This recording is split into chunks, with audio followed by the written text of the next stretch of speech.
Hey everybody, welcome back. Today we're going to take a look at how to paint the foreground. So we're going to paint the land that's closest to the viewer, and we're going to add some details and some overlapping elements to create depth in our piece. As always, when you paint, have your reference right next to you. You want to have that in immediate peripheral vision. Remember, we're not painting from memory, we're painting from direct observation. Yes, you can make artistic changes here or there, but you need to have your reference really, really close. Make sure your paint palette is set up with the colors you're going to need for the next parts. Make sure you have water, paper towels, and all the other things handy and accessible. It's definitely better to have your canvas on some sort of easel for perpendicular viewing. I have mine on the table for the purpose of filming the demo. Now take a look at your painting with fresh eyes. Now that the middle ground and background are dry, you can see the colors how they really are.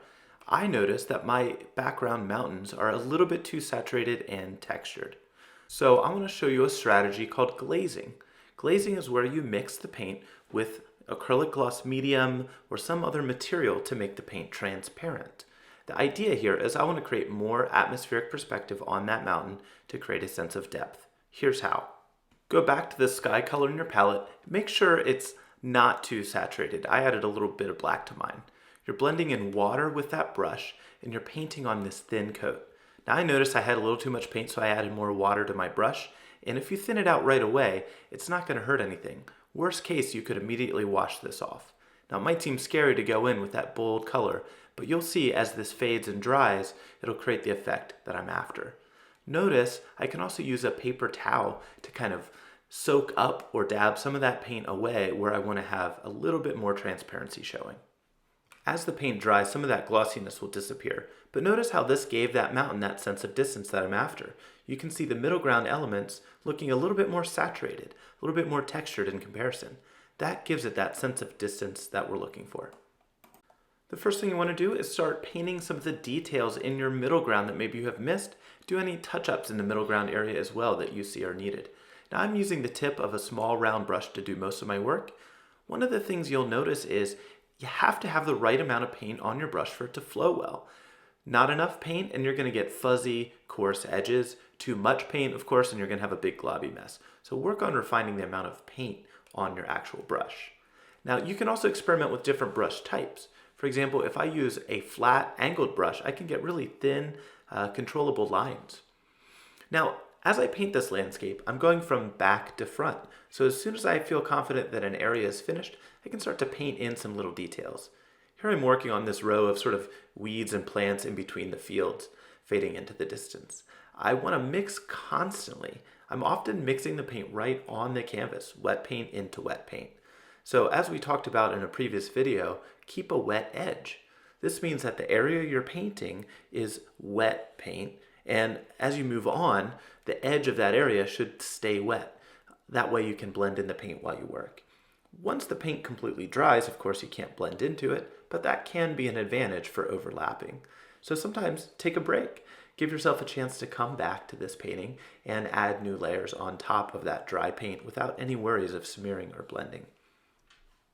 Now if you filled in some bushes or trees with a little bit too much paint, you can actually make them look transparent again by painting some of the background colors right on top. So I'm adding this tan field color, and then I'm going to overlay some texture and branches to make it look like these are branches and leaves with some open spaces in and around them. Now once that glaze layer in my background dried, I noticed that I needed some purplish tones in the shadows. In this front field, I used some heavy application of green paint, and I wanted to blend and mix the color right on the canvas. That way I can have some variation in that color. If I pre-mix this whole section, it's going to look really flat and dull. So by mixing paint right on your canvas, it creates more natural colors and a better sense of depth. Sometimes I come in with the dry brush to add a little bit more texture.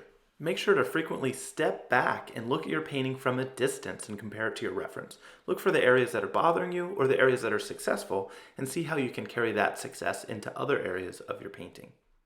Notice especially your use of implied detail. Are you adding the right amount of detail so your brain can fill in the rest? Are you adding too much or not enough? It's important that you use a consistent level of detail throughout the painting. If certain areas have super tiny brush strokes with super specific detail and other areas are real vague and loose, it's not going to look cohesive. So use approximately the same size brush strokes in most of your painting. As you paint those implied details, use a variety of brush strokes to give those areas texture to simulate what the three-dimensional forms might be. Things like bushes and shrubs might have highlights and shadows on them, so it might take a little highlight brush stroke here and a little shadow brush stroke there. You want to really vary the textures you're using and the colors you're using so no areas look too uniform. Never lose sight of how important observation is. If you don't notice some detail in your reference, obviously you're not going to paint it right. I noticed my grassy area in the foreground needed some more highlights and textures. As I move into painting these last details closest to the viewer, these are overlapping any other areas, so it's just easier to do this at the end. I'm using my angled brush to create little marks here and there to suggest the tops of these grasses and weeds. For this row of fence posts, I painted the highlights first, and then I'm coming in with a simple brush stroke for the shadows. This gives it a simulated three-dimensional look without a lot of unnecessary detail. Then I'm overlapping some textured grasses and weeds at the bases of those fence posts so they fade into the environment and they look built in. When you think you're done, take another step back, look at it from a distance, and see if there are any last little tweaks or changes you can make. I noticed I needed some little highlights in the middle ground. Take a look at the difference that makes. It's also a good idea to view your painting under a couple different types of lighting. That can really change how you see your colors, and that can help you really know what needs done to finish the piece. When you are finished and proud, feel free to sign your work. In the end, if you're having trouble in any areas, don't lose sight of the fact that all we're doing is putting the right color in the right place. So do your best, be a careful observer, and happy painting.